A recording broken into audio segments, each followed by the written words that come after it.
Bismillahirrahmanirrahim. We are going to start off our discussion with the next very important subsection, which is about proteins.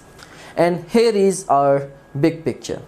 I always like to teach my students through the big picture, and the idea is to organize the information in their brains, right? Okay, I am a big picture guy. Whenever I go to the real world classrooms even, I have a tendency to give big picture to my students, and then I try to build up the finer details into that big picture so as to organize the information in the brains of my students, right? So ये हमारी आज की big picture है. First of all, हम introduction to proteins को discuss करेंगे. Secondly, we'll talk about the building blocks of proteins, which are of course amino acids. And thirdly, we will discuss in detail the levels of protein organization, और उसके बारे में बहुत सारे misconceptions हैं जो कि आपकी मैं फिक्स करूंगा. And then will talk about the classification of proteins on the basis of shape. And fifthly will talk about the conjugate molecules. और लास्ट पे हम प्रोटीन्स की इंपॉर्टेंस के ऊपर भी बात करेंगे. So first of all, let's start off our discussion with the introduction to the proteins.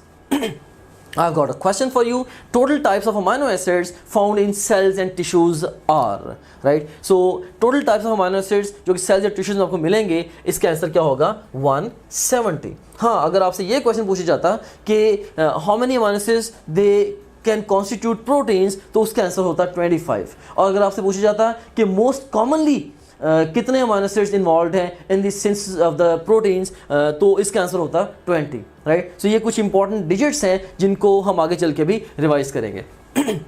So let's talk about the introduction to the proteins. So by definition, they are polymers of the amino acids. चंद एक amino acids से लेके several thousand, 3000 or even more amino acids, they are linked to each other by the peptide bonds, and what you are getting is proteins. And secondly, अब हम इनकी abundance के ऊपर बात करते हैं. तो abundance के लिहाज से जो proteins हैं, ये तकरीबन 10,000 से भी ज़्यादा proteins ये discovered हैं. So 10,000 से भी ज़्यादा types of proteins we know actually, and they are most abundant organic compounds in the cell. ये सेल में मोस्ट अबंडेंट ऑर्गेनिक कंपाउंड है. अगर आपसे पूछा जाता ना कि मोस्ट अबंडेंट कंपाउंड वो वाटर है, लेकिन यहाँ पे बात हो रही है किसकी? मोस्ट अबंडेंट ऑर्गेनिक कंपाउंड की. तो मोस्ट अबंडेंट ऑर्गेनिक कंपाउंड ये प्रोटीन्स हैं. अब ये कितने अबंडेंट हैं, हम इस बात को डिस्कस करते हैं. अब यहाँ पे देखें कि ये 50% है by dry weight. Dry weight का 50%. अब यहाँ पे ड्राई वेट से मुराद क्या है? ड्राई वेट से मुराद ये है कि जो वाटर है किसी भी ऑर्गेनिज्म के अंदर, उसको आप माइनस कर दें, बाकी जो वेट होगा वो ड्राई वेट होगा. तो ड्राई वेट का 50%. फॉर एग्जांपल, अगर एक 70 किलोग्राम का पर्सन है, तो 70 किलोग्राम के पर्सन में 42 लीटर्स ऑलमोस्ट वाटर होगा. उस 42 लीटर्स को आप माइनस कर दें, जो रिमेनिंग वेट या मैस है उसका 50% क्या है? Proteins. So they are 50% by the dry weight. And total weight अगर हम साथ वाटर को भी इंक्लूड कर लें तो टोटल वेट का प्रोटीन्स जो है ये 18% है. लिहाजा ये सेकंड मोस्ट अबंडेंट कंपाउंड्स हैं ओवरऑल, और मोस्ट अबंडेंट ऑर्गेनिक कंपाउंड्स हैं in the prokaryotic as well as the eukaryotic cells. And now let's talk about the building blocks of the proteins. Question है हमारे पास, which of the following element can be absent in globular proteins? A option is hydrogen, B option is oxygen, C option is sulfur, D option is none of these. इसमें चूंकि hydrogen और oxygen ये सारे के सारे amino acids का ये part and parcel हैं, ये ऑल अमीनो एसिड्स में प्रेजेंट हैं, लिहाजा ये तो सारी प्रोटीन्स में मौजूद होंगे. हाँ, जो सल्फर है ये चंद एक अमीनो एसिड्स हैं जिनके अंदर सल्फर एलिमेंट ये हो सकता है, उनको हम कहते हैं सल्फर कंटेनिंग अमीनो हैं. सो लिहाजा ये सारी ग्लोबुलर प्रोटीन्स में प्रेजेंट नहीं है. सो यही वो एलिमेंट है basically which can be absent in the globular proteins. हम ये नहीं कह सकते कि it's always absent in all the globular proteins, but yes it can be absent in the globular proteins. So इसका जो बेस्ट रिस्पॉन्स होगा of course that would be Charlie. And next you have got the building blocks of proteins. अब इसके introduction पे हम सबसे पहले बात करते हैं. Amino acids are the building blocks of the proteins. Amino acids are to proteins as bricks are to a building. बिल्कुल ऐसे ही जैसे ब्रिक्स के मिलने से कोई बिल्डिंग बनती है, अमीनो एसिड्स के मिलने से क्या बनता है? You get the proteins. अब amino acids they must contain carbon, hydrogen, oxygen and nitrogen.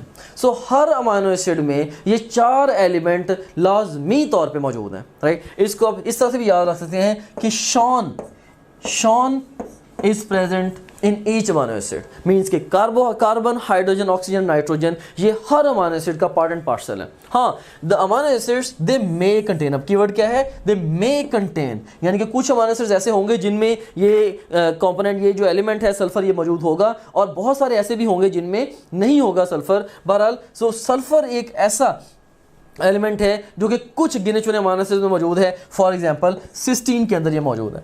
Now let's talk about the number of the amino acids. Number के लिहाज से अब 170 total types of amino acids हैं which are found in the cells and the tissues. So अगर आपसे question पूछा जाए total types of amino acids found in cells and tissues, best response to this question would be 170। इस तरह से इन 170 में से 25 ऐसे हैं जो कि प्रोटीन्स कॉन्स्टिट्यूट कर सकते हैं, और उसके बाद फिर उसमें से भी 20 इन टर्न ऐसे हैं जो कि मोस्टली फाउंड है, वेरी कॉमनली फाउंड है in the proteins. I have got another question for you. Specific properties of proteins are determined by, A option is number of amino acids, B option is type of chain folding, C option is type and sequence of amino acids, D option is all of these। तो जो proteins की specific properties हैं उसमें number of amino acids भी involved है, type of chain folding भी involved है, type and sequence of amino acids भी involved है। So best response to this question would be all of these. Delta is the best response to this question. And here we have got the structure of amino acids. अब amino acid के structure में एक तो constant portion है जो कि comprised है amino group से, कार्बोक्सिल ग्रुप से और हाइड्रोजन एटम से, और एक इसमें फिर वेरिएबल पोर्शन है जिसको हम आर ग्रुप कहेंगे। सो हर अमाइनो एसिड में एक अमाइनो ग्रुप है, एक कार्बोक्सिलिक ग्रुप है जो कि ऑफ कोर्स इसे एसिडिक प्रॉपर्टीज इंपार्ट कर रहा है, और उसके बाद फिर हाइड्रोजन एटम है हर अमाइनो एसिड के अंदर मौजूद, एक फिर इसके अंदर आर ग्रुप भी होता है which is different in different amino acids. For example अब ग्लाइसिन एक अमाइनो एसिड है जिसमें H मौजूद है as the functional as the R group, right. So glycine में H एज आर ग्रुप मौजूद है। इसी तरह से एलानिन एक अमाइनो एसिड है जिसमें मैथिल ग्रुप जो है ये एज आर ग्रुप मौजूद है। सो ये दो इंपॉर्टेंट अमाइनो एसिड्स हैं जिनके जो आर ग्रुप्स हैं, मैं आपसे ये एक्सपेक्ट करता हूँ कि आप इनको मेमोराइज करेंगे, और इस इंफॉर्मेशन को डिफरेंट वेज में टेस्ट भी कर सकते हैं। वो आपसे ये पूछ सकते हैं कि if the R group in an amino acid is CH3 और methyl group, this amino acid would be alanine of course, if it's H this would be glycine. इसी तरह से आपको डिफरेंट अमाइनो एसिड्स एक लिस्ट में present करके पूछ सकते हैं which of the following is the simplest amino acid और the amino acid with the lowest molecular weight. Of course जिसके अंदर हाइड्रोजन मौजूद होगी यानी कि ग्लाइसिन, वही लोएस्ट मॉलिक्यूलर वेट वाला अमाइनो एसिड होगा। सो अब हम इस सारी इंफॉर्मेशन को डायग्राम की मदद से भी अंडरस्टैंड करने की कोशिश करते हैं। सो हर अमाइनो एसिड में एक अल्फा कार्बन होता है और उसके साथ जुड़ा कार्बोक्सिलिक ग्रुप होता है, और उसके बाद फिर एक अमाइनो ग्रुप होता है, और उसके साथ हाइड्रोजन एटम भी अटैच होता है कार्बन के साथ, और फिर एक आर ग्रुप भी कार्बन से जुड़ा होता है, और यही वो आर ग्रुप है which is different in different amino acids. ये डिफरेंट अमाइनो एसिड्स में डिफरेंट है। अब कई दफ़ा अमाइनो एसिड्स के साथ रिलेशन में वो थोड़े से ट्रिकी क्वेश्चंस भी पूछते हैं। फॉर एग्जांपल लाइक एक क्वेश्चन आपसे पूछा जा सकता है during the formation of a dipeptide the which group of the first amino acid is involved in the formation of the peptide bond, and which group of the second amino acid is involved in the formation of peptide bond, and which group of first amino acid is free, and which group of second amino acid is free, and so on, right? So इस तरह से different questions आपसे पूछ सकते हैं, तो इसमें याद रखें कि first amino acid का जो कार्बोक्सिलिक ग्रुप है और सेकेंड अमाइनो एसिड का जो अमाइनो ग्रुप है ये पेप्टाइड बॉन्ड की फॉर्मेशन में इन्वॉल्व है। सो अगर मैं कहूँ कि ये अमाइनो एसिड नंबर 1 है तो इसका कार्बोक्सिलिक ग्रुप, और उसके बाद जिससे अगला अमाइनो एसिड होगा उसका अमाइनो ग्रुप, ये पेप्टाइड बॉन्ड फॉर्मेशन में इन्वॉल्व होंगे। लिहाजा जो फर्स्ट अमाइनो एसिड है इसका अमाइनो ग्रुप फ्री रहेगा, जबकि जो सेकंड अमाइनो एसिड है उसका कार्बोक्सिलिक ग्रुप वो फ्री रहेगा। अभी हम इसको फर्दर आगे चल के डिस्कस भी करेंगे in detail. I have got a question for you at this stage. Number of peptide bonds present in a tripeptide is. अब ट्राइपेप्टाइड से मुराद क्या है? ट्राइपेप्टाइड से मुराद है एक ऐसी पेप्टाइड जिसमें 3 अमाइनो एसिड्स हैं. So you have got 1 amino acid and you got another one. So tripeptide है जिसमें 3 अमाइनो एसिड्स हैं. तो अब देखिए कि इन 2 अमाइनो एसिड्स के दरमियान एक पेप्टाइड बॉन्ड और सेकंड और थर्ड अमाइनो एसिड के दरमियान एक पेप्टाइड बॉन्ड. लिहाजा इसके अंदर जो पेप्टाइड बॉन्ड्स की तादाद होगी वो कितनी होगी इसके अंदर? That would be 2, right. So है ये ट्राइपेप्टाइड. आपने ट्राइपेप्टाइड को देखते हुए स्ट्रेट 3 आंसर नहीं कर देना ब्लाइंडली, बल्कि ट्राइपेप्टाइड के अंदर जो अमाइनो एसिड्स की तादाद होगी दैट वुड बी, जो वो ट्राइपेप्टाइड में अमाइनो एसिड्स की तादाद तो 3 होगी, लेकिन जो पेप्टाइड बॉन्ड्स की तादाद है दैट वुड बी 2. अब हमारे पास एक और भी क्वेश्चन है जो थोड़ा सा इससे रिलेटिवली ट्रिकी है, and that is number of peptide bonds in 1 molecule of hemoglobin is. अब एक मॉलिक्यूल जो है हीमोग्लोबिन का, उसमें पेप्टाइड बॉन्ड्स कितने होंगे? अब याद रखें कि जो हीमोग्लोबिन का मॉलिक्यूल है उसमें टोटल जो अमाइनो एसिड्स हैं दे आर 574 अमाइनो एसिड्स. अगर उसमें 574 अमाइनो एसिड्स हैं तो उसमें पेप्टाइड बॉन्ड्स कितने होंगे? अगर आप इसका आंसर 573 सोच रहे हैं तो ये आंसर गलत है. क्यों? क्योंकि ये जो 574 अमाइनो एसिड्स हैं बेसिकली ये अमाइनो एसिड्स एक स्ट्रेट चेन के अंदर नहीं है. 573 तब आंसर होता अगर ये सारे एक ही स्ट्रेट चेन में होते, लेकिन हमें पता है कि हीमोग्लोबिन के मॉलिक्यूल के अंदर बेसिकली 2 अल्फा चेन्स होती हैं और 2 इसके अंदर बीटा चेन्स होती हैं. और हमें पता है कि जो डिफरेंट चेन्स हैं इनके दरमियान में जो पेप्टाइड बॉन्ड है वो नहीं होता, राइट. सो डिफरेंट चेन्स आपस में पेप्टाइड बॉन्ड से जुड़ी नहीं होती. हाँ, चेन्स के अंदर जो अमाइनो एसिड्स हैं वो पेप्टाइड बॉन्ड से जुड़े होते हैं, राइट. सो इसका आंसर 573 तो बिल्कुल भी नहीं हो सकता. इसका जो बेस्ट रिस्पॉन्स है दैट इज 570, राइट. और ये आंसर कैसे निकलेगा हम इसको भी आगे चल के डिस्कस करते हैं. So best response is 570 to this question delta. So protein formation के ऊपर अब हम बात करते हैं. Amino acids link to each other by the peptide bond to form the polypeptide chains. अब यहाँ पे जो पेप्टाइड बॉन्ड है उसको मैंने रिप्रेजेंट किया है with CN, right. So exam कई दफ़ा आपसे एक क्वेश्चन इस तरह से भी पूछता है कि which of the following best represents the peptide bond. So ये CC बॉन्ड है या CO बॉन्ड है या CN बॉन्ड है या CNH2 बॉन्ड है, whatsoever, right. So basically CN bond इसकी जो बेस्ट रिप्रेजेंटेशन है. सो this is the peptide bond. So amino acids are linked to each other via the peptide bond. और उसके बाद फिर नेक्स्ट देखें कि पेप्टाइड बॉन्ड के बारे में थोड़ी सी डिस्कशन करते हैं. पेप्टाइड बॉन्ड क्या है? The linkage between carbon of the carboxylic group of one amino acid and N of the amino group of the other amino acid. So पहले अमाइनो एसिड के कार्बोक्सिलिक ग्रुप का carbon involve है और दूसरे amino acid के amino group का nitrogen involve है in the formation of the peptide bond. यानी कि जो पहला अमाइनो एसिड है उसका अमाइनो ग्रुप फ्री रहेगा, जबकि जो दूसरा अमाइनो एसिड है उसका कार्बोक्सिलिक ग्रुप फ्री रहेगा, राइट. अब नेक्स्ट बात आती है नंबर ऑफ पेप्टाइड बॉन्ड्स की. तो जब भी आपने कभी नंबर ऑफ पेप्टाइड बॉन्ड्स को कैलकुलेट करना हो उसके लिए एक ही यूनिवर्सल फार्मूला मैं आपको दे देता हूं. अगर आप इस फार्मूला के जरिए नंबर ऑफ पेप्टाइड बॉन्ड्स को कैलकुलेट करेंगे you will never get your question wrong in final exam. Formula क्या है? Number of peptide bonds is equal to number of amino acids minus number of chains. For example अभी हमने discuss किया था question, एक tripeptide में जो कि एक स्ट्रेट चेन है, एक ही चेन है, ट्राइपेप्टाइड में कितने पेप्टाइड बॉन्ड्स होंगे? तो उसके अंदर ट्राइपेप्टाइड के अंदर आप देखें कि नंबर ऑफ अमाइनो एसिड्स कितने हैं, तो उसमें नंबर ऑफ अमाइनो एसिड्स 3 हैं और चेन कितनी थी? एक चेन थी, तो पेप्टाइड बॉन्ड्स के अंदर कितने हो गए? 2 हो गए. इसी तरह से अगर आप हीमोग्लोबिन की बात करें तो हीमोग्लोबिन में जो नंबर ऑफ अमाइनो एसिड्स हैं वो कितने हैं? 574. और जो टोटल चेन्स हैं हीमोग्लोबिन के अंदर वो कितनी हैं? वो 4 हैं. तो लिहाजा जो नंबर ऑफ पेप्टाइड बॉन्ड्स हैं it will turn out to be 570. So ये एक बड़ा ज़बरदस्त एक ये प्रिंसिपल है जो कि आप पेप्टाइड बॉन्ड कैलकुलेशन के लिए यूज़ कर सकते हैं.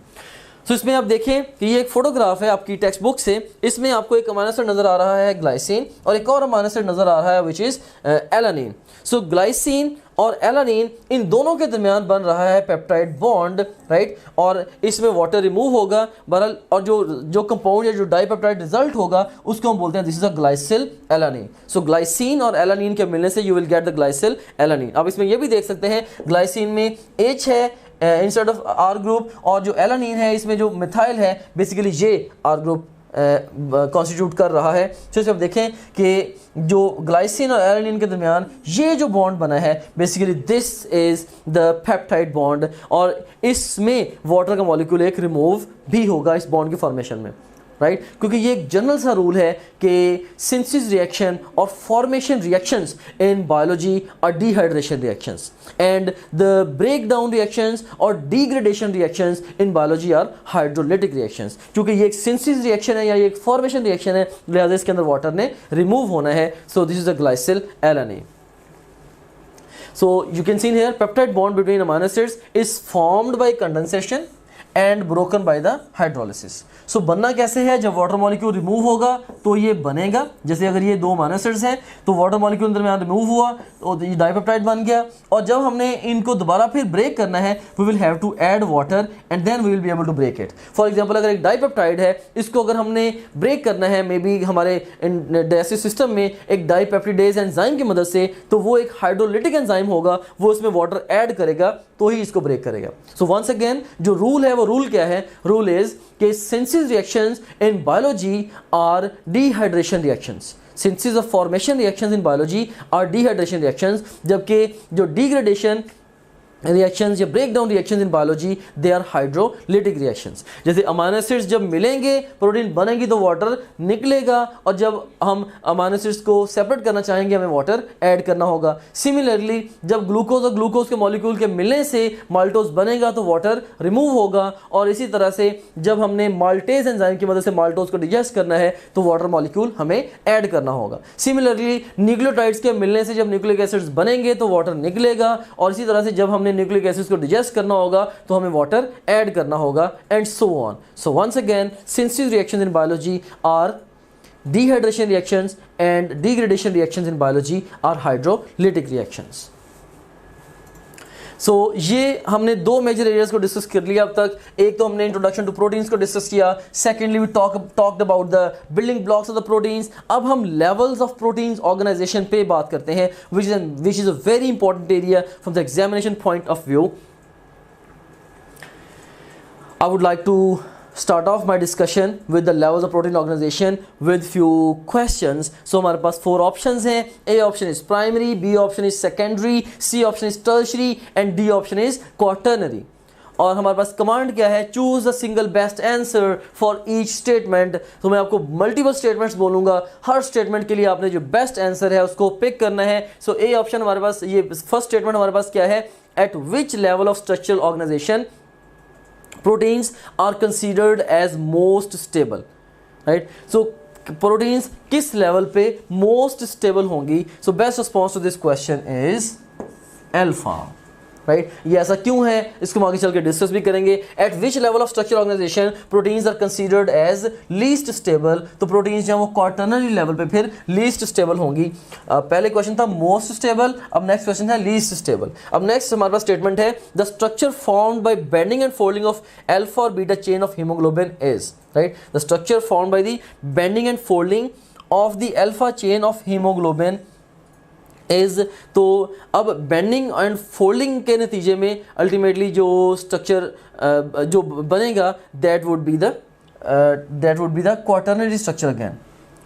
इसको कट कीजिएगा, इसको यहाँ से थोड़ा सा कट करेंगे इसमें।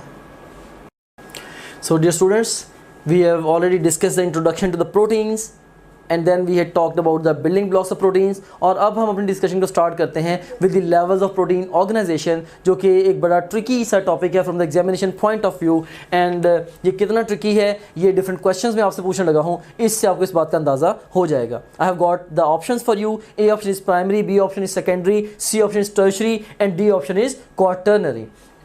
कमांड क्या है हमारे पास, choose a single best answer for each statement.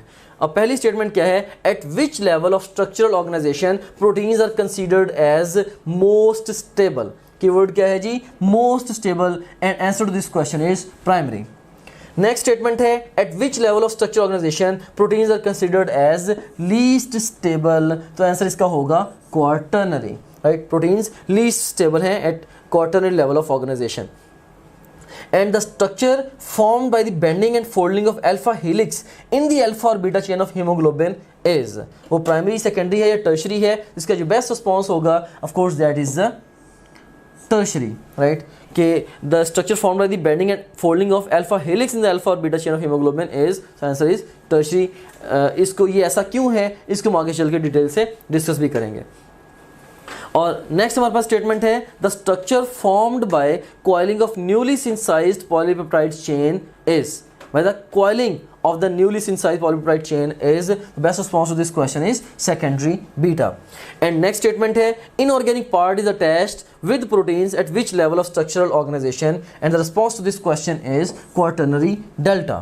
And disulfide bonds are formed between polypeptide chains at which level of structural organization, right? Disulfide bonds are formed between polypeptide chains at which level of structural organization. तो जो disulfide bonds हैं they are unique to the tertiary level of organization. So best response to this question would be Charlie. And next हमारे पास statement है hydrophobic interactions is unique to which level of structural organization of the proteins. So hydrophobic interactions जो है they are unique to the quaternary level of the structural organization of proteins. So ये मैंने आपसे different questions पूछे हैं, इनसे आपको काफ़ी हद तक अंदाज़ा हुआ होगा कि ये वाला जो टॉपिक है ये एक ट्रिकी टॉपिक है from the examination point of view. अब मैं इस टॉपिक को आपको एग्जाम की आंख से पढ़ाऊंगा. हो सकता है कि मैं जो भी इंफॉर्मेशन आपको दूं वो सारी की सारी इंफॉर्मेशन बिल्कुल प्रिसाइज ना हो, क्योंकि इस टॉपिक के पॉइंट ऑफ व्यू से खास तौर पे डिफरेंट जो वर्ल्ड वाइड टेक्स्ट बुक्स हैं उनमें अच्छी खासी कंट्रोवर्सी पाई जाती है, लेकिन मैं आपको ये सारा टॉपिक पढ़ाऊंगा through the eyes of exam, right? If you will believe what I am saying, at least I am sure that you will get your question right on your final exam, and that's our ultimate objective. So let me orient you towards the levels of the protein organization. So इसमें आप देख सकते हैं first of all हमने इसको discuss किया था cell के एरिया के अंदर कि cells are the basic structural and the functional units of the living things, right? तो जस्ट इमेजिन करें कि हमारे पास सेल है, इस सेल के अंदर न्यूक्लियस है, न्यूक्लियस के अंदर क्रोमोसोम है, क्रोमोसोम डीएनए से बना हुआ है, और डीएनए के सेगमेंट के तौर पे क्या है हमारे पास ये जीन है, और जीन जब ट्रांसक्राइब होती है तो मैसेंजर आरएनए बन के साइटोप्लाज्म में आता है, और उस मैसेंजर आरएनए से ultimately what you get is protein. So ये जो प्रोटीन बनी है basically directly as a result of translation of messenger RNA, यही प्रोटीन यहाँ पे आपको दिखाई गई है. सो बेसिकली ये जो प्रोटीन बनती है डायरेक्टली वो प्राइमरी प्रोटीन है, right? So you can C in here कि प्राइमरी जो लेवल ऑफ ऑर्गेनाइजेशन प्रोटीन है ये हमें क्या इंफॉर्मेशन देता है. It tells us about the number and sequence of amino acids. हमें पता है कि जो मैसेंजर आरएनए है this is map for the synthesis of the proteins, right? So messenger RNA basically ये डिटरमिन करता है कि कितने अमीनो एसिड्स और किस तरतीब में अमीनो एसिड्स में किसी पर्टिकुलर प्रोटीन में जाना है, राइट? सो वो प्रोटीन जो कि अभी न्यूली बनी है जिसमें number and sequence of amino acid determine हो चुका है, हम कहते हैं कि ये at primary level of organisation है, राइट? अब ये जो प्राइमरी लेवल पे जो प्रोटीन है अल्टीमेटली यही फर्दर ऑर्गेनाइज होगी और ये सेकेंडरी, टर्शियरी और इवन समटाइम्स क्वाटर्नरी लेवल तक जा सकती है. आपने सुना होगा सास भी कभी बहू थी. तो हर वो प्रोटीन जो कि क्वाटर्नरी लेवल पे है, पहले वो ऑफ कोर्स टर्शियरी और उससे पहले फिर वो सेकेंडरी और अल्टीमेटली वो प्राइमरी लेवल पे थी, राइट? सो कोई भी प्रोटीन डायरेक्टली टर्शियरी या क्वाटर्नरी लेवल पे नहीं जाती, वो प्राइमरी से ग्रेजुअली सेकेंडरी, टर्शियरी और क्वाटर्नरी लेवल पे जाती है. सो यू सी हियर कि जो प्राइमरी प्रोटीन बनी है जिसमें आप देख सकते हैं कि इसमें हमारे पास ये एक अमीनो एसिड और एक और अमीनो एसिड है. सो इसमें number and sequence of amino acid determine हो गया है. अब ये जो स्ट्रेट चेन है अमीनो एसिड्स की, इसकी कॉइलिंग के नतीजे में you will get the secondary level protein, या प्रोटीन जब वो सेकेंडरी लेवल तक ऑर्गेनाइज हो जाएगी. इसमें आप देख सकते हैं कि जैसे ये स्ट्रेट चेन थी तो हो सकता है कि इससे ये अल्फा हेलिक्स बन जाए, जैसे कि ये आप देख सकते हैं इसमें ये अल्फा हेलिक्स है, इसमें डिफरेंट अमीनो एसिड्स आपको नजर आ रहे हैं, और इसमें आप देखें कि हर टर्न के अंदर in each turn there are 3.6 amino acids, right? So ये अल्फा हेलिक्स की शक्ल में ऑर्गेनाइज हो सकती है. इस तरह से कॉलिंग के नतीजे में you can get the beta pleated sheet, कि वही जो हमारे पास स्ट्रेट चेन बनी थी उससे बीटा प्लेटेड शीट आ गई जिसमें अगेन डिफरेंट अमीनो एसिड्स हैं. ये भी हो सकता है कि कॉलिंग के नतीजे में you get a random coil of the chain of amino acids, जैसे कि ये एक रैंडम कॉइल आपको नजर आ रहा है डिफरेंट अमीनो एसिड्स के आपस में जोड़ने से. सो बहरहाल जब भी कॉइलिंग होगी, कॉइलिंग के नतीजे में you will get the alpha helix और बीटा प्लेटेड शीट और द रैंडम कॉइल. बहरहाल ये सारी की सारी होंगी at the secondary level of organization, right? So अगर आपसे मैं ये कहूँ कि जो अल्फा हेलिक्स है इन the alpha chain of the haemoglobin, right, ये किस लेवल ऑफ ऑर्गेनाइजेशन पे है? तो अल्फा हेलिक्स जो है बेसिकली ये सेकेंडरी लेवल ऑफ ऑर्गेनाइजेशन पे मौजूद है, राइट। और उसके बाद फिर आप देखें कि अब देखिए पहले हमारे पास स्ट्रेट चेन थी, उस स्ट्रेट चेन से ये कॉइल बन गया, बेबी अल्फा हेलिक्स बन गया। अब इसके अपने ऊपर बेंडिंग एंड फोल्डिंग से क्या बनेगा? ये द टर्शियरी लेवल प्रोटीन बनेगी, राइट। ये पूरे का पूरा हेलिक्स है, ये अपने आप के ऊपर ही बेंड और फोल्ड हो गया। मिसाल के तौर पर देखें, ये इस हेलिक्स को यहाँ पे रिप्रेजेंट किया गया है, राइट। सो ये हेलिक्स अपने आप के ऊपर ही बेंड और फोल्ड हो गया, राइट। हेलिक्स जब अपने आप के ऊपर ही ऐसे बेंड और फोल्ड हुआ तो आपके पास जो रिजल्ट हुआ level of organization protein, that is the tertiary level, right. और उसके बाद फिर डिफरेंट जब प्रोटीन्स हैं, डिफरेंट जो पॉलीपेप्टाइड्स हैं, जब वो एग्रीगेट होंगी, सो एग्रीगेशन ऑफ 2 और more polypeptides and plus minus non protein part का साथ आ जाना या इनऑर्गेनिक सब्सटेंस से किसी के साथ आ जाना, हम कहते हैं कि ये क्या है? You will get the quaternary level protein ultimately, right. तो यहाँ पे इसको क्लियरली अंडरस्टैंड करने की आपको ज़रूरत है। जब भी कभी एक से ज़्यादा प्रोटीन्स मिले या प्रोटीन या पॉलीपेप्टाइड के साथ नॉन प्रोटीन पार्ट आ जाए या इन दोनों में से कोई भी हैपनिंग हो जाए सेपरेटली, तो हम कहेंगे कलेक्टिवली हमारे पास जो प्रोटीन है वो क्वाटर्नरी लेवल पे चली जाती है। सो वंस अगेन, पहले हमारे पास स्ट्रेट चेन बनी, उस स्ट्रेट चेन से कॉइलिंग के नतीजे में सेकेंडरी लेवल पे प्रोटीन चली गई। वो जो कॉइल अपने आप के ऊपर ही बैंड और फोल्ड हुआ, वो प्रोटीन टर्शियरी लेवल पे चली गई। और अल्टीमेटली जब डिफरेंट पॉलीपेप्टाइड्स आपस में जुड़ी और उनके साथ समटाइम्स अगर नॉन प्रोटीन पार्ट भी आ गया, हम कहते हैं कि ये क्वाटर्नरी लेवल पे चलेगी।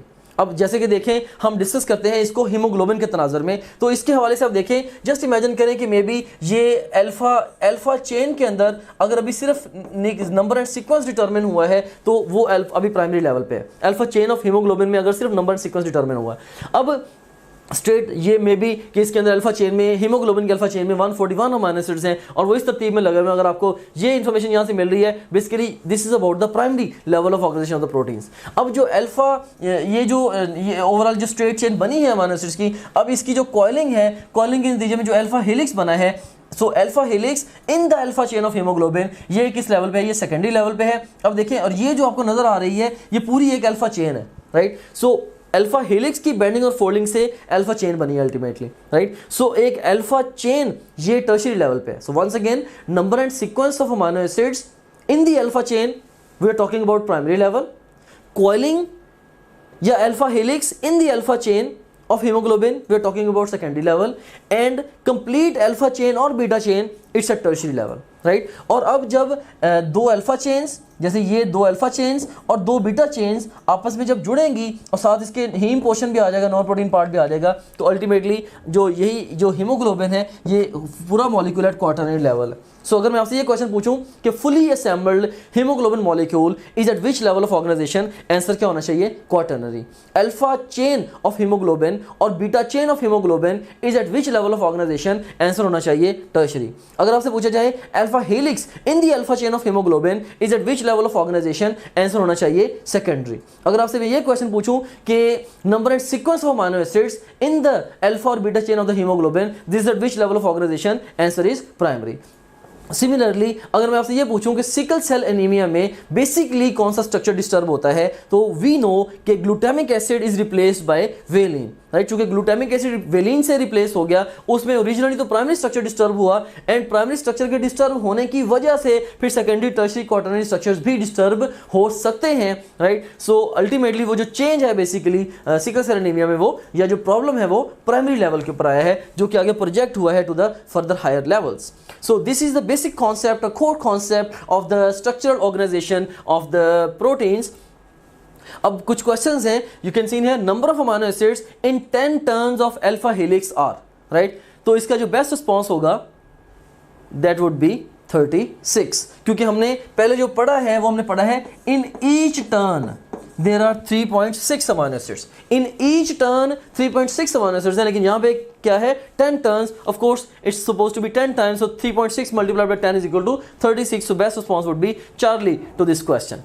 so ये एक फोटोग्राफ है, इसमें आप देख सकते हैं कि number and sequence of amino acids अगर डिटरमिन हुआ तो ये बेसिकली प्राइमरी प्रोटीन स्ट्रक्चर है और जब प्राइमरी स्ट्रक्चर की ही कॉइलिंग हुई, राइट, उसके नतीजे में आपके पास सेकेंडरी स्ट्रक्चर बना। इस कॉइल की अपने ही ऊपर बेंडिंग और फोल्डिंग जब हुई, you got the tertiary structure. और फिर जब एग्रीगेशन हुई डिफरेंट चेन्स की, साथ समटाइम नॉन प्रोटीन भी आ गया पार्ट, तो you got the quaternary structure, right. So primary level ही फर्दर ऑर्गेनाइज होके वो सेकेंडरी, टर्शियरी और क्वाटरनरी तक जाता है।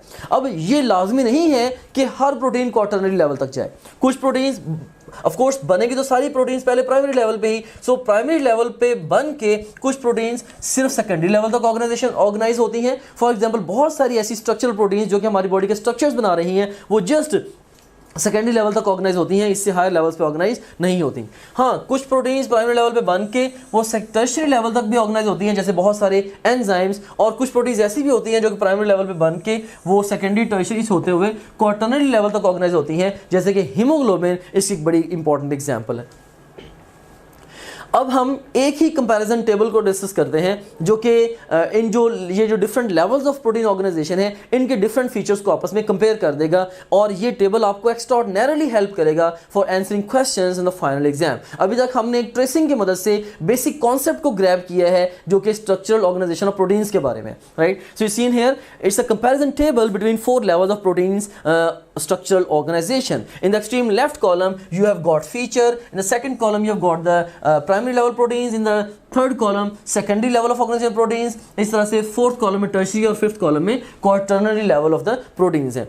अब हम बेसिकली 3 हेड्स के तहत बात करेंगे। फर्स्ट ऑफ ऑल हम इनसे रिलेटेड इंफॉर्मेशन के ऊपर बात करेंगे कि कोई भी अगर लेवल ऑफ ऑर्गेनाइजेशन प्रोटीन्स है तो ये किस इंफॉर्मेशन के ऊपर ये डिपेंडेंट है, या बेसिकली ये हमें क्या इंफॉर्मेशन प्रोवाइड कर रहा है कोई भी particular level of organisation of proteins. और उसके बाद फिर उसके अंदर बॉन्ड्स कौन से इन्वॉल्व है उसकी फॉर्मेशन में, और थर्ड नंबर पे फिर उसकी एग्जांपल्स को भी हम डिस्कस करेंगे। तो यू सीन हियर कि number and sequence of amino acids, right, it's told to us by the primary level of organisation, या in other words, if you are talking about the number and sequence of amino acids in a particular polypeptide, basically you are talking about the primary level of organization of the proteins. And secondly, the secondary level जो है it's giving us the coiling information, या आप किसी भी अगर polypeptide के coiling के ऊपर बात कर रहे हैं तो basically you are talking about the secondary level of organization of the proteins. इसी तरह से जो tertiary level है it's giving us the bending and the folding information, और उसके बाद फिर एग्रीगेशन और साथ अगर कोई इनऑर्गेनिक पार्ट भी अटैच हो गया है तो you ultimately you are getting the quaternary level of organization. Once again simply अगर नंबर एंड सीक्वेंस अभी डिटरमिन हुआ है, प्राइमरी लेवल बना, प्राइमरी लेवल की कॉइलिंग के नतीजे में सेकेंडरी लेवल बना, और उसकी फर्दर आगे कॉइल की अपने ही ऊपर बेंडिंग और फोल्डिंग के नतीजे में टर्शियरी लेवल बना, और फर्दर फिर आप देखें कि डिफरेंट पॉलीपेप्टाइड्स के आपस में जुड़ने से, एग्रीगेट होने से क्वाटरनरी लेवल बना, राइट। और मे बी समटाइम्स कई दफ़ा इनऑर्गेनिक पार्ट भी इसके साथ अटैच हो सकता है, राइट। सो एग्रीगेशन ना भी हो, सिर्फ इनऑर्गेनिक पार्ट अटैच हो जाए, तब भी हम कहेंगे कि ये प्रोटीन क्वाटरनरी लेवल पे चली गई है। फॉर एग्जाम्पल मायोग्लोबिन है, उसमें जस्ट एक ही पॉलीपेप्टाइड है, लेकिन उसके साथ अगर हीम पार्टिकल अटैच हो गया है, that is also at the quaternary level of organisation of the proteins. अब नेक्स्ट हम बात करते हैं बॉन्ड्स के ऊपर। अब बॉन्ड से रिलेटेड जो इन्फॉर्मेशन है एग्जाम के पॉइंट ऑफ व्यू से ये क्वाइट कंफ्यूजिंग है, राइट। स्टूडेंट्स यहाँ से क्वेश्चंस गलत करते हैं, लाइक एग्जाम में वो क्वेश्चन पूछते हैं बताएं कौन सा बॉन्ड किस लेवल ऑफ ऑर्गेनाइजेशन की फॉर्मेशन में इन्वॉल्व है या किस में प्रेजेंट है एंड सो ऑन, राइट। सो इसमें मैं आपको एक क्लासिक वे में ये जो इनके जो बॉन्ड्स हैं उनको प्रिपेयर करवाऊंगा। यू सीन हियर कि जो पेप्टाइड बॉन्ड्स हैं they are present in the primary level of organization of proteins. So primary से onwards आगे सारे के सारे levels में peptide bonds by default present होंगे। और उसके बाद इसी तरीके से अब देखें कि जो हाइड्रोजन बॉन्ड है, हाइड्रोजन बॉन्ड ये भी सेकेंडरी लेवल ऑफ ऑर्गेनाइजेशन में बेसिकली प्रेजेंट है। सो कॉइलिंग हाइड्रोजन बॉन्ड्स के नतीजे में बेसिकली होती है। सो हाइड्रोजन बॉन्ड्स भी सेकेंडरी लेवल पे ये बने हैं, और उससे ऑनवर्ड्स फिर हायर लेवल्स में सब में ये प्रेजेंट है, राइट। सो ये हायर लेवल्स पे ये बेसिकली प्रेजेंट है।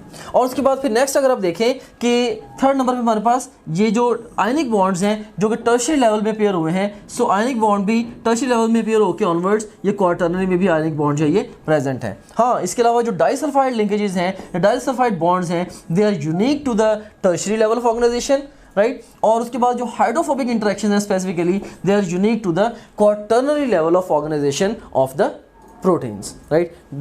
सो अगर आपसे पूछा जाए कि डाइसल्फाइड लिंकेजेस यूनिक हैं किस लेवल के लिए, टर्शियरी के लिए, हाइड्रोफोबिक इंटरेक्शंस यूनिक है किसके लिए, क्वाटर्नरी के लिए ये यूनिक है। उसके बाद अब हम एग्जांपल्स के ऊपर बात करते हैं।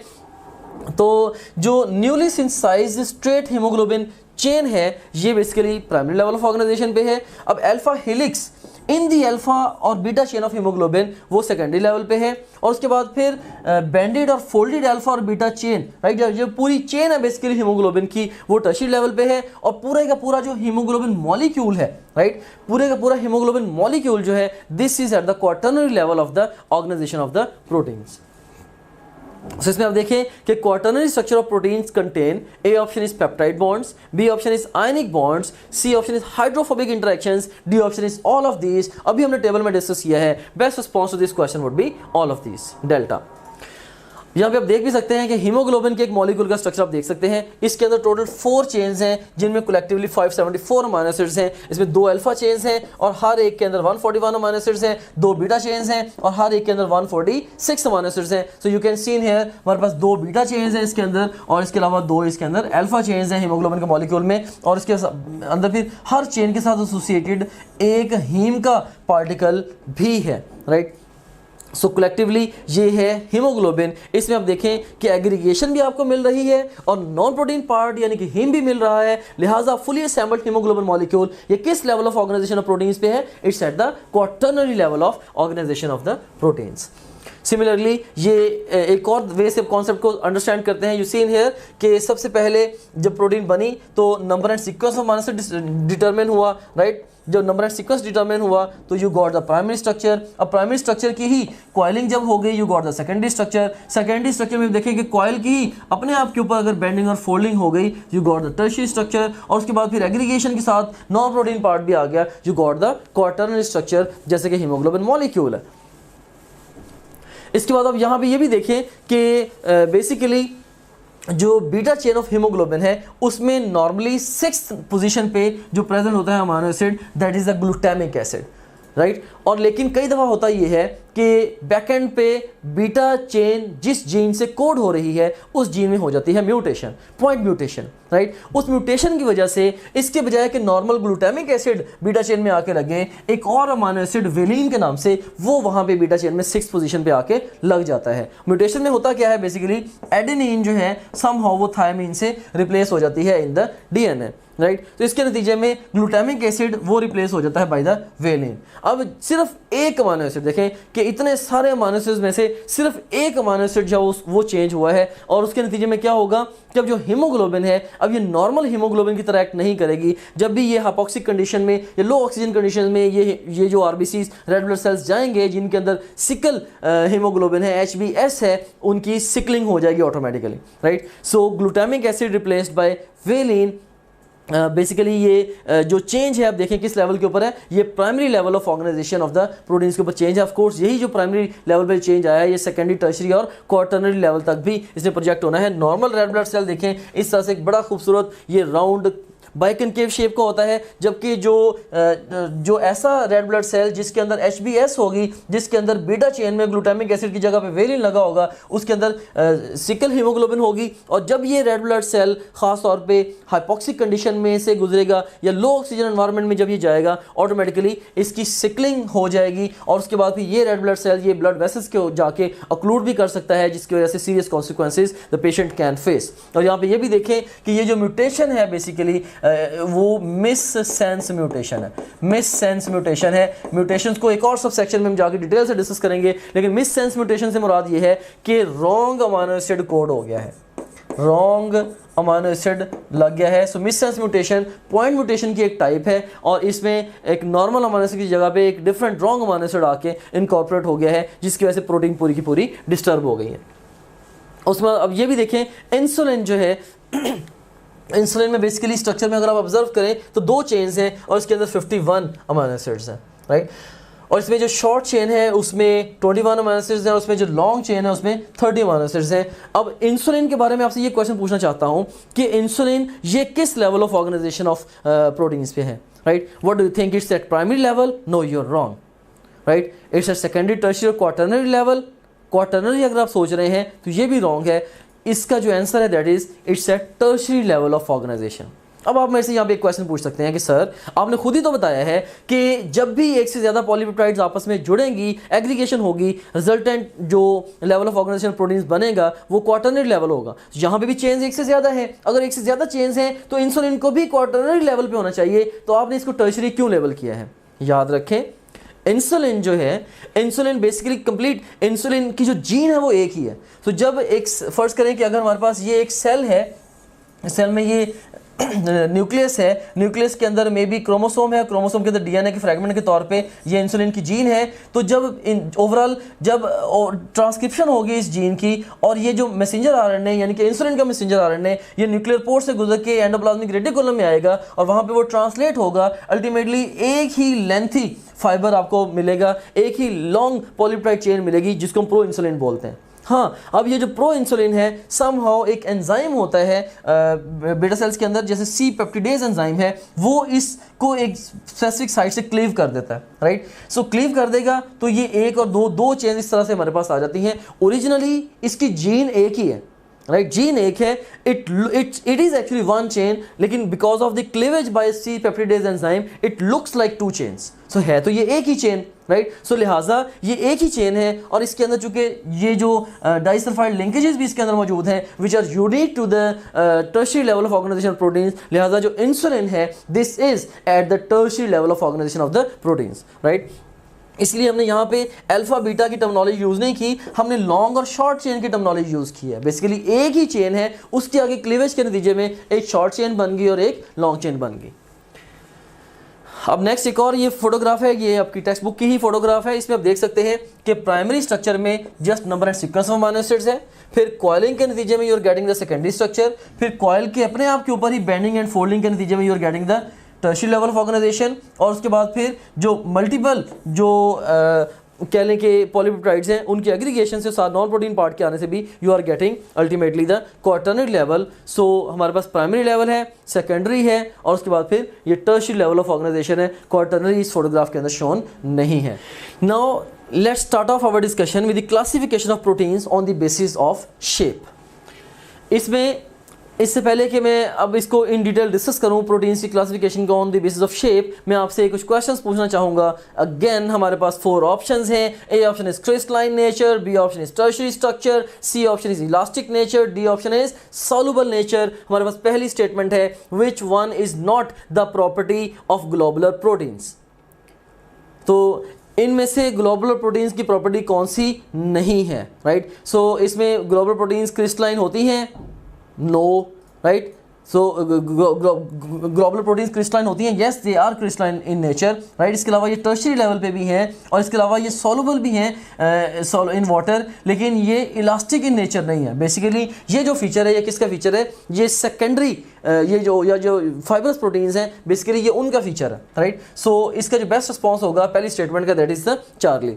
नेक्स्ट स्टेटमेंट हमारे पास globular proteins are different from fibrous proteins in lacking, यानी कि ग्लोबुलर प्रोटीन्स के पास कौन सा फीचर नहीं है जो कि फाइबरस प्रोटीन के पास है। अगेन इसका भी जो बेस्ट रिस्पॉन्स होगा that would be elastic in nature. उसके बाद फिर नेक्स्ट हमारे पास स्टेटमेंट है fibrous proteins are different from globular proteins in having, कि फाइबर प्रोटीन्स के पास कौन सा ऐसा फीचर है जो ग्लोबुलर प्रोटीन्स के पास नहीं है। अगेन इसका जो बेस्ट रिस्पॉन्स होगा that would be elastic nature. Basically इसमें जो ए, बी और डी ऑप्शन है ये तीनों फीचर्स हैं किसके? ग्लोबुलर प्रोटीन्स के। सिर्फ और सिर्फ इलास्टिक इन नेचर जो है ये फाइबरस प्रोटीन का फीचर है, तो ये एक ऑड फीचर है। इसलिए इन सारी स्टेटमेंट्स के लिए हमारा जो आंसर है दैट इज चार्ली।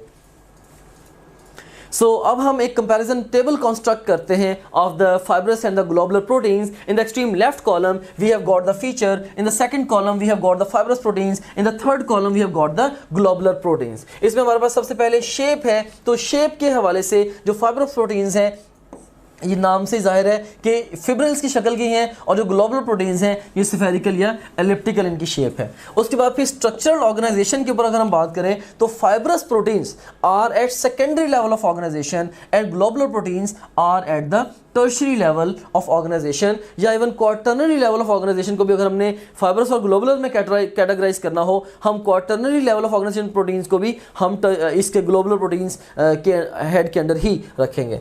फिर solubility इन वाटर के पॉइंट ऑफ व्यू से अगर हम बात करें तो fibrous proteins are insoluble in water and that's the reason ये स्ट्रक्चर्स बनाती हैं, राइट। जबकि जो ग्लोबुलर प्रोटीन्स हैं ये सॉल्युबल इन वाटर हैं, दैट्स वाई ये डिफरेंट फंक्शनल प्रोटीन्स हैं जो कि इंपॉर्टेंट फंक्शंस परफॉर्म करती हैं इन द सेल। उसके बाद फिर देखिए क्रिस्टलाइन नेचर के हवाले से जो फाइब्रस प्रोटीन्स हैं दे आर नॉन क्रिस्टलाइन, जबकि जो ग्लोबुलर प्रोटीन्स हैं they are crystalline in nature. फिर इलास्टिसिटी के हवाले से फाइब्रस प्रोटीन्स आर इलास्टिक, जबकि जो ग्लोबुलर प्रोटीन्स हैं दे आर नॉन इलास्टिक। और उसके बाद फिर देखिए रोल के हवाले से जैसे मैंने पहले डिस्कस किया कि चूंकि ये इनसॉल्युबल हैं लिहाजा ये स्ट्रक्चरल रोल प्ले करती हैं, और जबकि जो ग्लोबुलर प्रोटीन्स हैं ये सॉल्युबल हैं इन वाटर, सो ये बहुत सारे फंक्शंस डायरेक्टली परफॉर्म करती हैं। स्टेबिलिटी के हवाले से अब देखें कि जो फाइब्रस प्रोटीन्स हैं दे आर मोर स्टेबल। मैंने आपसे क्वेश्चन पूछा था कि proteins at which level are more stable और लेस स्टेबल। हमने ये डिस्कस किया था कि जो प्राइमरी लेवल पे जो प्रोटीन्स हैं वो मोस्ट स्टेबल थी, राइट, या primary level of organisation proteins most stable था और क्वार्टरनरी लेवल लीस्ट स्टेबल था। तो इसमें ये देखें ये एक जनरलाइजेशन है कि lesser the level of organisation of a particular protein higher will be stability. जैसे कि आप देख सकते हैं फाइब्रस प्रोटीन्स अगर सेकेंडरी लेवल पे हैं तो they are more stable, right. इस तरह से अब देखें कि अगर ग्लोबुलर प्रोटीन्स ये टर्शियरी लेवल पे हैं तो they are less stable. So अब ये कह सकते हैं कि जो स्टेबिलिटी ऑफ प्रोटीन है that is inversely related with the level of organisation of the proteins. उसके बाद नेक्स्ट अब देखें कि एग्जाम्पल्स हैं, तो एग्जाम्पल्स के हवाले से देखें जो सिल्क फाइबर्स हैं या जो एक्टिन है, मायोसिन, फिब्रिन, केराटिन, कोलेजन, ये सारी की सारी फाइबरस प्रोटीन्स की एग्जाम्पल हैं। जबकि ग्लोबुलर प्रोटीन्स की एग्जाम्पल्स कौन कौन सी हैं, जैसे कि एंजाइम्स हैं या एंटीबॉडीज़ हैं या हार्मोन्स हैं या हीमोग्लोबिन है, they are all classic examples of the globular proteins. अब सवाल ये पैदा होता है कि इस टेबल को आपने अपने एग्जाम के लिए किस तरह से यूज़ करना है, राइट। सो देखिए यहाँ से आपको क्वेश्चन फॉर्मेट को अंडरस्टैंड करने की जरूरत है। एग्जामिनर आपसे क्वेश्चन कैसे पूछेगा, which of the following is और is not a feature of fibrous और ग्लोबुलर प्रोटीन, इस तरह से क्वेश्चन पूछ सकता है। इस तरीके से एग्जामिनर आपसे क्वेश्चन पूछ सकता है fibrous proteins differ from globular proteins in having और lacking which feature and so on, right. So अगर आपने ये टेबल अच्छे तरीके से मेमोराइज कर लिया है, इसको अंडरस्टैंड भी कर लिया है, through the same token you will be able to answer all this kind of questions very easily. So ये हमारे पास एक हीमोग्लोबिन है, so you can see here haemoglobin is a globular protein, जबकि ये केराटिन फाइबर है, ये एक फाइब्रस प्रोटीन है। केराटिन हमें पता है कि ये एक ऐसी प्रोटीन है जो कि हेयर और नेल वगैरह के अंदर मौजूद होती है। सो उसके बाद नेक्स्ट हम बात करते हैं जी कॉन्जुगेटेड मॉलिक्यूल्स की। Let's talk about the conjugated molecules. अब जो कॉन्जुगेटेड मॉलिक्यूल्स हैं इसको हम कैटेगराइज करते हैं डिफरेंट वेज में कि you have got the glycoproteins, एक तो हमारे पास जनाब ग्लाइकोप्रोटीन्स आ गई, सेकेंडली लाइपोप्रोटीन्स हैं, फिर ग्लाइकोलिपिड्स हैं, फिर उसके बाद न्यूक्लियोहिस्टोन्स हैं। अब जो ग्लाइकोप्रोटीन्स हैं नाम से ही जाहिर है कि ये कार्बोहाइड्रेट्स और प्रोटीन्स के मिलने से बनी है। अब जो ग्लाइकोप्रोटीन्स हैं फॉर एग्जांपल जैसे अब प्लाज्मा मेम्ब्रेन के अंदर आपको जो प्रोटीन्स मिलती हैं दे आर ग्लाइकोप्रोटीन्स, राइट। हमने देखा था कि जो प्रोटीन्स हैं they were attached with the carbohydrates as well, right. और जो most of the cellular secretions हैं they are also glycoproteins. Plasma membrane तो ठीक है, प्लाज्मा मेम्ब्रेन तो हैं ही ग्लाइकोप्रोटीन्स, या प्लाज्मा मेम्ब्रेन की जो प्रोटीन्स हैं वो ग्लाइकोप्रोटीन्स हैं, लेकिन जो most of the cellular secretions हैं, ऐसे मटेरियल्स जो कि सेल से सिक्रीट होते हैं वो ग्लाइकोप्रोटीन्स हैं। फॉर एग्जांपल जैसे पेप्सिनोजन है, राइट। पेप्सिनोजन या ये जो ट्रिप्सिनोजन, ये दो इनएक्टिव फॉर्म में प्रोटीन डाइजेस्टिंग एंजाइम्स हैं, राइट। एक बात याद रखना कि all the genes in biology are inactive, जैसे पेप्सिनोजन एंड ट्रिप्सिनोजन, जो ये जिन है दोनों जिन क्या है इनएक्टिव है। एनीवेज इनको हम इन डिटेल डिस्कस करेंगे जब हम डाइजेस्टिव सिस्टम को डिस्कस करेंगे। इस तरह से देखिए फिब्रिनोजन, ये भी एक और जिन आ गया है, ये भी इनएक्टिव है, राइट। सो फिब्रिनोजन ने भी एक्टिवेट होना होता है जब ये फिब्रिन में से कन्वर्ट होना होता है। बहरहाल it takes part in the clot formation. फिर प्रोथ्रोम्बिन है, इस तरह से जो एंटीबॉडीज हैं, सो ये सारी की सारी जो सेलुलर सिक्रीशंस हैं they are actually the glycoproteins. और बल्कि ये पास क्वेश्चन भी है कि जो एंटीबॉडीज हैं केमिकली ये क्या है, ये कार्बोहाइड्रेट्स हैं, लिपिड्स हैं, प्रोटीन्स हैं, ग्लाइकोप्रोटीन्स हैं। You seen here antibodies are the glycoproteins. और इसी तरह से इवन जो ब्लड ग्रुप के एंटीजन्स हैं, ए एंटीजन है, बी एंटीजन है, A B antigens whatsoever, so blood group की जो एंटीजन्स हैं they are also glycoproteins, right. So blood group antigens भी ग्लाइकोप्रोटीन्स ही की एग्जांपल्स हैं। ओके उसके बाद फिर देखें कि सेकेंडली हमारे पास लाइपोप्रोटीन्स भी हैं, ये भी कॉन्जुगेटेड मॉलिक्यूल्स हैं। जहाँ पे एक और बात आपको मैं क्लियर करता चलूँ कि जो कॉन्जुगेटेड मॉलिक्यूल्स होते हैं इसका बेसिक मतलब ये होता है कि जब दो ऐसे मॉलिक्यूल्स जो कि डिफरेंट स्पीशीज से बिलोंग करते हैं जब वो इकट्ठे आ जाएं, एक दूसरे के साथ कंबाइन हो जाएं, तो हमें जो मॉलिक्यूल्स मिलेंगे हम कहते हैं कि ये कॉन्जुगेटेड है। फॉर एग्जाम्पल कार्बोहाइड्रेट्स और लिपिड्स मिल जाएं, कार्बोहाइड्रेट्स और प्रोटीन्स मिल जाएं, प्रोटीन्स और लिपिड्स मिल जाएं and so on, right. So lipoproteins नाम से ही जाहिर है अगेन कि लिपिड्स और प्रोटीन्स के मिलने से चूंकि बनी है तो लाइपोप्रोटीन्स है। सो लाइपोप्रोटीन्स भी आपको मिलेंगी कहाँ पे, एक तो प्लाज्मा मेम्ब्रेन में मिलेंगी, इसके अलावा लाइपोप्रोटीन ड्रॉपलेट्स जो है ये लैक्टियल्स में भी बनते हैं, इसको हम डाइजेस्टिव सिस्टम में जाकर डिस्कस भी करेंगे। फिर इस तरह से ग्लाइकोलिपिड्स है, नाम से ही जाहिर है कार्बोहाइड्रेट्स एंड लिपिड्स के मिलने से ग्लाइकोलिपिड्स बने हैं। सो मेम्ब्रेन में जो प्रोटीन्स थी वो ग्लाइकोप्रोटीन्स थी, जो प्लाज्मा मेम्ब्रेन में जो लिपिड्स हैं वो भी जो कि कार्बोहाइड्रेट्स के साथ अटैच्ड है मोस्टली, सो वो भी ग्लाइकोलिपिड्स हैं। और उसके बाद फिर इसके अलावा ये जो न्यूक्लियोहिस्टोन्स हैं, nucleohistones they are also conjugated molecules, right. क्यों? क्योंकि न्यूक्लिक एसिड्स और हिस्टोन्स के मिलने से बनी है। अब मैं अगर आपसे ये क्वेश्चन पूछूं कि न्यूक्लिक एसिड और हिस्टोन्स के दरमियान जो बॉन्ड बनते हैं वो कौन से हैं, क्या ये कोई इंटरमॉलिक्यूलर फोर्सेस हैं या ये हाइड्रोजन बॉन्डिंग है या कोवलेंट बॉन्डिंग है इनके दरमियान या कोऑर्डिनेट कोवलेंट बॉन्ड है, राइट। सो कौन से बॉन्ड प्रेजेंट है between the nucleic acid and histones इसके अंदर, न्यूक्लियोहिस्टोन्स के अंदर, राइट। हमें पता है कि न्यूक्लियोहिस्टोन्स जो हैं they are constituting the basic structure of the nucleosome. So nucleosome में न्यूक्लिक एसिड भी आपको मिलेंगे और हिस्टोन भी मिलेंगे और न्यूक्लियोसोम ही के रिपीट होने से क्रोमोसोम ने बनना है। मेरा सवाल आपसे ये है कि न्यूक्लिक एसिड्स और हिस्टोन्स के दरमियान जो बॉन्ड बनता है वो कौन सा बॉन्ड बनता है? And the best response to this question is ionic bond, right? Quite contrary to your expectation, it's ionic bond. And why it's ionic bond? Because you know that the histones, actually histones are positively charged. Histones are positively charged, and why they are positively charged? Because of the presence of the two amino acids, arginine and lysine. ये दो major ऐसे amino acids हैं जिनकी presence की वजह से जो histones हैं ये पॉजिटिवली चार्ज्ड हैं, जबकि जो डीएनए है, DNA this is negatively charged because of the phosphate group, right. Phosphate की वजह से डीएनए नेगेटिवली चार्ज्ड है। चूंकि डीएनए नेगेटिवली चार्ज्ड है तो इसीलिए अब देखें कि नेगेटिवली और पॉजिटिवली चार्ज जब स्पीशीज़ हैं जो ये आपस में कंबाइन होंगी, इनके दरमियान जो बॉन्ड बनेगा that would be the ionic bond, right. So इससे रिलेटेड कॉन्जुगेट मॉलिक्यूल से रिलेटेड आपको क्वेश्चंस पूछे जा सकते हैं। लाइक आपसे ये पूछ सकते हैं कौन सा कॉन्जुगेट मॉलिक्यूल है और कौन सा कॉन्जुगेट मॉलिक्यूल नहीं है। तो जब भी आप देखें कि एक से ज़्यादा डिफरेंट स्पीशीज आपस में कंबाइन हो रही हैं तो वो कॉन्जुगेटेड है, अदरवाइज वो कॉन्जुगेटेड नहीं है। फॉर एग्जाम्पल अब मैं यहीं पे कहूँ फॉस्फोलिपिड्स, और नाम से तो लगता है शायद ये दो डिफरेंट चीज़ें कंबाइन हुई हुई हैं, लेकिन फॉस्फोलिपिड्स प्योरली लिपिड्स हैं तो वो कॉन्जुगेटेड नहीं है। इस तरह से एग्जाम आपसे क्वेश्चन ये पूछ सकता है कि ओवरऑल एंटीबॉडीज या केमिकली इनकी नेचर कैसी है, या जो हार्मोन्स हैं प्रोटीन बेस्ड हार्मोन्स केमिकल इनकी नेचर क्या है। क्योंकि हार्मोन्स भी सेल सिक्रीशंस हैं, एंटीबॉडीज भी सेल सिक्रीशंस हैं, और सेल सिक्रीशन मेनली क्या है, they are glycoproteins. So best response would be the glycoproteins, right. So इस तरह से एग्जाम में ये जो फ्लो शीट है आपको डिफरेंट क्वेश्चंस को, डिफरेंट मल्टीपल चॉइस क्वेश्चंस को आंसर करने में हेल्प आउट कर सकती है। अब हमारा प्रोटीन्स के सब सेक्शन का ये लास्ट एरिया ऑफ डिस्कशन है, and that is the importance of the proteins. अब इंपॉर्टेंस ऑफ प्रोटीन्स के हवाले से आप बजाय कि मेरे से ये पूछें कि प्रोटीन क्या कर सकती है, मैं कहूँगा आप मेरे से ये पूछें क्या नहीं कर सकती। Almost every function which you would think of ये प्रोटीन परफॉर्म कर सकती होगी, राइट। इसमें देखिए it build many structures of cells, right. जैसे सेलुलर मेम्ब्रेन्स के अंदर हमने देखा कि 60 to 80% सेल मेम्ब्रेन्स के अंदर क्या है वो ये प्रोटीन्स हैं, राइट। इस तरह से होल मेटाबॉलिज्म भी कंट्रोल करना है प्रोटीन्स ने, क्योंकि हमें पता है कि मेटाबॉलिज्म किसके अंदर होने मिन्नत है, एंजाइम्स के अंदर होने मिन्नत है, और एंजाइम्स मोस्टली क्या है, they are proteins, rather almost always enzymes are proteins. सिर्फ एक वाहिद राइबोजाइम्स एक ऐसी कैटेगरी है एंजाइम्स की जिसमें एंजाइम्स जो हैं वो बेसिकली ये आरएनए बेस्ड हैं, ये क्लासिक प्रोटीन बेस्ड नहीं है। Otherwise almost all the enzymes जो हैं वो ये प्रोटीन्स ही हैं। और उसके बाद फिर अगर हम देखें कि रेगुलेट मेटाबॉलिक प्रोसेसेस, राइट, जैसे मोस्ट ऑफ दी हार्मोन्स, ज़्यादातर जो हार्मोन्स हैं वो भी प्रोटीन या पेप्टाइड बेस्ड ही हैं। हमारी बॉडी में बेतहाशा हार्मोन्स हैं और उसमें मोस्ट ऑफ दी हार्मोन्स वो प्रोटीन बेस्ड हार्मोन्स हैं, जस्ट एक लिमिटेड सी कैटेगरी है जो कि नॉन प्रोटीन बेस्ड हार्मोन्स हैं, mostly they are proteins, right. इस तरह से they defend body against the pathogens, जैसे कि एंटीबॉडीज हैं, एंटीजेंस को न्यूट्रलाइज करती हैं। एंटीबॉडीज क्या है, ये भी ग्लाइकोप्रोटीन्स हैं।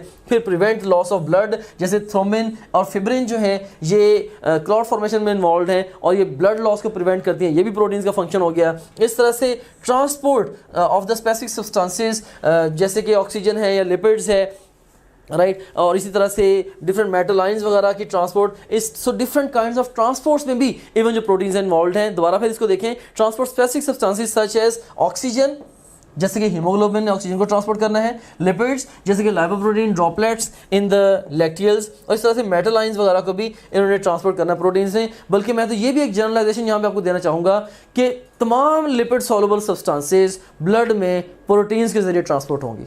अब जितने भी लिपिड सॉल्युबल हार्मोन्स हैं, फॉर एग्जांपल थायराइड है, T3 T4 लाइक, इस तरह से स्टीरॉइड्स हैं जितने भी, जैसे aldosterone and cortisol and androgens, इस तरह से जो सेक्स हार्मोन्स हैं जैसे कि टेस्टोस्टेरॉन, डायहाइड्रोटेस्टोस्टेरॉन, एस्ट्रोजन, एस्ट्राडायोल, एस्ट्रायोल, एस्ट्रोन, सारे के सारे बेसिकली ये स्टीरॉइड बेस्ड हार्मोन्स हैं, सारे लिपिड सॉल्युबल हार्मोन्स हैं। और जितने भी लिपिड सॉल्युबल हार्मोन्स हैं या हार्मोन्स को छोड़ के भी जितने भी लिपिड सॉल्युबल सब्सटेंसेस हैं, अगर उन्होंने ब्लड में ट्रैवल करना है they would have to get themselves attached with the protein। क्यों? क्योंकि हमें पता है कि अगर हम एक कैपिलरी को देखें, से ये कैपिलरी का स्ट्रक्चर है और ये कैपिलरी की लाइनिंग है और कैपिलरी की लाइनिंग ये स्क्वेमस या फ्लैट सेल से बनी हुई है और ऑफ कोर्स ये सेल मेम्ब्रेन है, सेल मेम्ब्रेन लिपिड से बनी हुई है। सो अगर मेरे पास यहाँ पे एक लिपिड सॉल्युबल पार्टिकल होगा या मल्टीपल लिपिड सॉल्युबल पार्टिकल होंगे और इनको मैंने ब्लड के लॉन्ग ट्रैवल करवाना है, तो चूंकि ये जो सराउंडिंग सेल्स हैं इनकी जो मेम्ब्रेन्स हैं they are permeable to this molecules, तो ये तो स्ट्रेट अवे ब्लड स्ट्रीम से निकल जाएंगे और ये सेल्स के अंदर एंटर हो जाएंगे।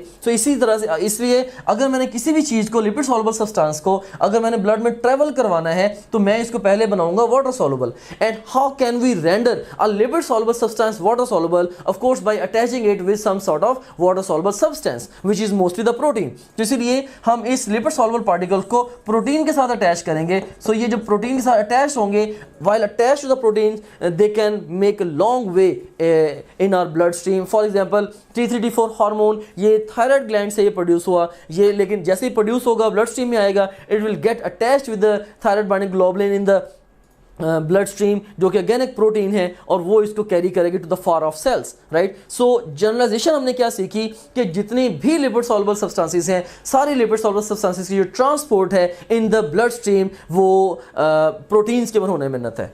उसके बाद नेक्स्ट हम देखें कि they are responsible for movement of organs and organisms. Sometimes ये ऑर्गन्स और इवन ऑर्गेनिजम्स की मूवमेंट्स के लिए रिस्पॉन्सिबल है। फॉर एग्जाम्पल जैसे कि एक्टिन और मायोसिन जो है ये मायोफिलामेंट्स हैं जो कि हमारे मसल के अंदर प्रेजेंट है और इन्हीं की इंटरेक्शन से मसल कॉन्ट्रैक्शन होती है जिसकी वजह से डिफरेंट ऑर्गन्स और इवन जो ऑर्गेनिजम्स हैं होल वो मूव कर सकते हैं। So they are responsible for movement as well. उसके बाद लास्ट पे देखें कि cause movement of chromosomes, right during the anaphase of cell division by forming mitotic apparatus। so mitotic apparatus की formation में भी प्रोटीन involved है, that is a tubulin protein, right। so tubulin protein जो है वही mitotic apparatus की formation में involved है। और हमें पता है कि ultimately जो हमारे जो spindle fibers बनते हैं during the cell division they are comprised of tubulin protein, right। और spindle fibers ही responsible हैं for moving the chromosomes to the opposite poles especially during the anaphase। so इसलिए chromosomes की जो movement है during the cell division वो भी dependent है proteins के ऊपर। हम इसको भी डिटेल से डिस्कस करेंगे जब हम सेल साइकिल को, सेल डिवीजन को डिस्कस करेंगे। बहरहाल ये देखिए कि wide range of functions of the proteins हैं, right. So this is a gross idea of the functions of different proteins। so यहाँ पे एक क्वेश्चन भी है हमारे पास, which of the following is function of protein। इसमें movement of chromosome function है, transport of metal ions भी function है, blood clotting भी proteins का function है। so best response to this question would be delta। all of these are functions of the proteins। एक और question है हमारे पास, pick the wrong statement। A option है all enzymes are protein, B option है all hormones are protein, C option है all antibodies are proteins and D option है proteins present in all parts of the cell. इसमें देखें कि सारे enzymes proteins हैं, right, सारे हार्मोन्स प्रोटीन्स नहीं हैं, राइट। अब अगर हम हार्मोन्स की बात करें तो हमारे पास हार्मोन्स जो हैं वो दो तरह के होते हैं। If you talk about the hormones तो हमारे पास हार्मोन्स दो तरह के हैं, एक होते हैं वाटर सॉल्युबल और एक होते हैं लिपिड सॉल्युबल। वाटर सॉल्युबल और लिपिड सॉल्युबल। जो वाटर सॉल्युबल हार्मोन्स होते हैं अल्टीमेटली ये फिर प्रोटीन्स या पेप्टाइड्स की शक्ल में होते हैं, राइट, प्रोटीन्स या पेप्टाइड्स, और इवन कुछ अमाइनो एसिड डेरिवेटिव्स भी ऐसे हैं, amino acid derivatives for example epinephrine, norepinephrine, ये भी वाटर सॉल्युबल हार्मोन्स हैं, राइट। और इस तरह से जो लिपिड सॉल्युबल हार्मोन्स हैं, लिपिड सॉल्युबल हार्मोन्स के अंदर हमारे पास ओवरऑल एक तो स्टीरॉइड्स हैं, स्टीरॉइड्स जितने भी हैं वो सारे लिपिड सॉल्युबल हैं, और इसके अलावा कुछ अमाइनो एसिड डेरिवेटिव्स भी ऐसे हैं, फॉर एग्जांपल जैसे कि T3 और T4, ये अमाइनो एसिड डेरिवेटिव्स हैं, लेकिन ये भी लिपिड सॉल्युबल हार्मोन्स हैं। स्टीरॉइड्स जैसे कि हमने ऑलरेडी डिस्कस किया कि hormones of adrenal cortex, that is aldosterone, cortisol, androgens and sex hormones जैसे कि एस्ट्रोजन, टेस्टोस्टेरोन वगैरह, राइट, ये सारे स्टेरॉइड्स हैं, राइट। सो ये लिपिड सॉल्युबल है। सो हम अगर ये ऑल हार्मोन्स आर प्रोटीन्स, ये बात गलत हो जाती है। देखिए हमने देखा कि एक बहुत बड़ी रेंज है हार्मोन्स की जो कि प्रोटीन बेस्ड नहीं है। So this statement is wrong. All antibodies are proteins, yes this is right. Antibodies सारी की सारी ग्लाइकोप्रोटीन्स हैं। फिर proteins are present in all parts of cell, बिल्कुल ऐसे ही है कि सेल के तकरीबन सारे पार्ट्स के अंदर प्रोटीन्स प्रेजेंट है। So best response to this question would be beta. अब यहाँ पे कुछ और क्वेश्चंस हैं। ये ओवरऑल अभी तक हमने डिफरेंट सबसेक्शंस को डिस्कस किया। सो डिफरेंट सबसेक्शंस को कोरिलेट करते हुए इस सबसेक्शन के एंड पे मैंने कुछ क्वेश्चंस आप लोगों के लिए फॉर्मुलेट किए हैं। So I have got few options for you. A option जैसे कोलेजन है, बी ऑप्शन रुबिस्को है, सी ऑप्शन सेल्यूलोज है और डी ऑप्शन वाटर है। तो कमांड हमारे पास क्या है, choose a single best answer for each statement. Multiple statements में आपको देने लगा हूं, आपने हर स्टेटमेंट के लिए एक सही जवाब का इंतखाब करना है। और हमारे पास पहली स्टेटमेंट क्या है, dash is the most abundant micromolecule in nature, right. So most abundant micromolecule ये वाटर है, हमने ऑलरेडी इसको डिस्कस किया। Dash is the most abundant molecule in nature. अब यहाँ पे माइक्रो या मैक्रो मॉलिक्यूल नहीं है, most abundant molecule in nature. अगर आप सोच रहे हैं कि इसका आंसर सेलुलोज है, then you are thinking on the wrong lines.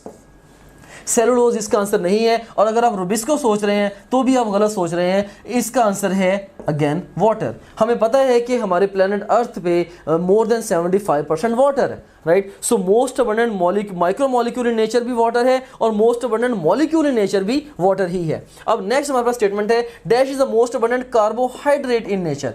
अब नेचर में जो मोस्ट अबंडेंट कार्बोहाइड्रेट है वो क्या है, that is the cellulose. Cellulose ये मोस्ट अबंडेंट कार्बोहाइड्रेट भी है और ये most abundant macro molecule in nature भी है। अब सेलुलोज कितना कॉमन है, सीन हियर कि सेलुलोज अगर आप अपनी सराउंडिंग्स को भी ऑब्जर्व करें तो आपको अपनी सराउंडिंग्स में भी सबसे ज़्यादा सेलुलोज ही नज़र आएगा। लाइक आपने सेलुलोज पहना हुआ है, मोस्ट प्रॉब्ली अगर आप लिख रहे हैं, आप कागज़ पे लिख रहे हैं, वो भी सेलुलोज है, राइट। अगर आपको जो डोर है आपके रूम का वो भी सेलुलोज से बना हुआ है, मोस्ट प्रॉब्ली आप जो बैठे हुए हैं चेयर के ऊपर वो भी सेलुलोज से बनी है, it's would, right. It's cellulose everywhere, right. So cellulose is the most abundant macromolecule on the planet earth. So most abundant carbohydrate भी ऑफ कोर्स बाय डिफॉल्ट ये सेलुलोज होगा। Dash is the most abundant protein in nature. अब जो nature में जो most abundant protein है that is Rubisco.